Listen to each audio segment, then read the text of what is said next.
It's fascinating. So I want to do a follow-up with you. You know me. When we look to the future and we start to examine how do you engage youth activists, right? And you think about the honesty, and as you said, that raw way of speaking. Yeah. We're so packaged today. Conditioned. We have a tendency to want to keep the conversation within lanes. We want to have these boundaries. And I think early in the session, Maria talked about boundaries of the mind.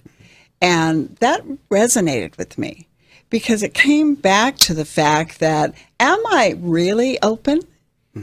Am I really willing to listen?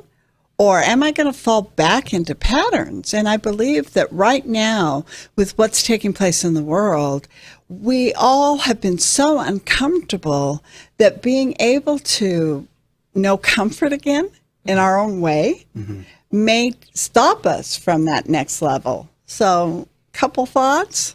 Yeah, I think that goes back to this notion of abundance, hopefulness, and choosing words, because words becomes your thoughts and becomes your action and reality. So if on that dimension, a world of a world of abundant possibilities, a world of belonging, though the way we more think about it, the way we emulate it, that's what resonates. So we have to go back, and that only comes by emptying some of those conditioning that we may have been accustomed to, part of our adulthood. We have to empty our mind to be able to make a little bit space to absorb newness, that rawness, that authenticity, that vulnerability, and just emulate that, because that's what people touches. And digital connectivity is all about authenticity, because it's not that face-to-face eye contact anymore. So you have to touch the heart, and you have to be sincere. Absolutely. I love that concept of no boundaries as well.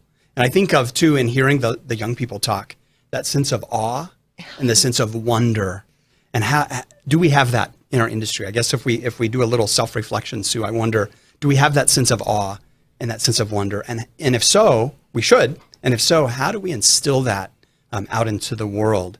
I think of magic, for example. I like to do magic tricks. It's kind of fun to do, and people love it and kids love it. When you're learning the magic trick, though, for you, the one who's learning the trick, sometimes the magic goes away.